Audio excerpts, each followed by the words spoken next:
Is there any objection around the recovery of money from the minister and the DG in respect of today's meeting? The non-attendance to today's meeting? There's no objection. Thank you very much. Secondly, members, is there any objection in terms of getting the accounting officers of the different entities that were supposed to appear here and did not come and did not even apologize, that we get them here to subpoena them? Yes, Honorable Khoza? No. We must subpoena the DG, that is the accounting officer, without whom we cannot do, even if those entities were here, it's difficult. I mean, that's what the PMFA is talking about. So the subpoena must be limited to the DG and the minister. Because once we get them here and we correct their actions, everything else will run smooth. So stepping into their territory might not be the wisdom as yet, but we can always recover the monies that I'm told, I didn't see Faith Mthembu honorable in the morning, but if they did come to the city because of wanting to, of the idea that they're going to attend this meeting, then the money must be recovered. But we don't agree that the subpoena must move beyond the DG and the minister, because we can establish that there is a political move by them. So if they are the ones that instructed entities not to come and all those things, we should hear from them first and then proceed from there. That is where the sort of slight change we would introduce. Honorable Ndlozi, I think you have to remember that in terms of the PMFA, the heads of the entities are accounting officers and they are accountable to Parliament. And when we appropriate the vote for them, their budget, they are the people who are the accounting officers. I would therefore implore upon you that even though we do that, we need to be able to extend it to them as well, because it's also wrong for accounting officers to get into a political space. They don't belong to that space. If they ought at least to have said, this is the dilemma we have, Chairperson. This is the instruction that we received. We don't know what to do, or something like that. There is nothing whatsoever they had communicated with me except that they did not pitch, and that's it. Okay, Honorable Nyami Boy? No, Chairperson, I was going to say that is just the main reason that no one who's a public servant can undermine you, because you're representing Parliament here. You're not representing your jacket. If you issued an invitation and people don't turn up, there must be a reason. Somebody must write back to you. And you have told this meeting today that they have not done that and they've ignored you. I don't understand which rules are they using to ignore you. I mean, even going to the level of undermining the Constitution, you must put your foot down, Chairperson, and let them bring the money, Chairperson. Let them come and account. Okay, thank you very much, Honorable Nyame Boy. I agree with you. Yes, Honorable Klaus?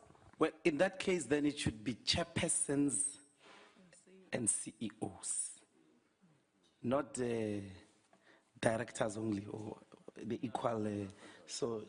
They are not directors. You are absolutely right. They are CEOs, by the way. Yes, chairpersons of boards and CEOs. Yeah. In that case, and then we can proceed. Hey, you never wanted to be beaten in an argument. That thing you are saying has already been said. But I agreed. Nobody mentioned chairpersons, and that's my worry, is that in that case, since I'm buying to the argument. You must learn to be corrected. Yeah, Bon? Yeah, okay. I didn't know you were religious. I withdraw there. I withdraw. I'm a mother. I tend to, you know, play that role sometimes to get people back online. Okay. Members, I think, yes? You didn't mention subpoenaing the minister. Subpoena the minister. The Honorable Ndlozi came with the, I was going to have her own resolution, but Honorable Ndlozi has kind of listed all of them there.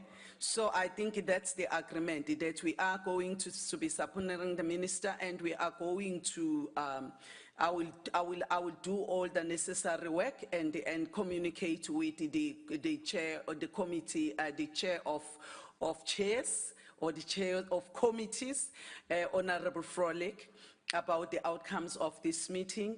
And I really wanted to apologize sincerely to all the people that have come to this meeting, because they were hoping that we were going to deliberate on these issues. We should not collapse Parliament simply because we are not in agreement with the views of certain members. The institution of Parliament belongs to the people. It doesn't belong to any political party. It belongs to the people of South Africa. It belongs to the members of the public. And therefore, I really wanted to apologize, but I also wanted to say to PSC, I want to apologize to you, because honestly, you've come all the way here, and you did come to this meeting as PSC. And we were hoping that we were going to be able to address some of the areas of concern that you've been raising repeatedly. And this was a meeting that was meant to be addressing the shortfalls that PSC is confronted with right now. And we are hoping that we are going to be able to address those. And I know that if your travel expenses are already eating in that budget, that is already, you know, that is insufficient, that already insufficient budget. But we are going to deal with these matters, and I'm hoping that everyone is going to cooperate with us, because the intention is to build this country and not destroy it. Thank you very much. Yes, Honorable Youngboard. I've listened to the decision we've taken, and it seems to me that we haven't put a time frame on the thing. Shouldn't we be saying... Can you propose time frame, please, Honorable Youngblood? Next week, on our next meeting, next Wednesday. Is there any seconder for that, for next week? Thank you. There seems to be unanimity on that one. Thank you very much. Thank you very much, honorable members, for taking time on a busy schedule to be here. This is your work. This is what you are elected to do, and I appreciate that. And see you next week. I will do my part. The meeting is adjourned. Thank you.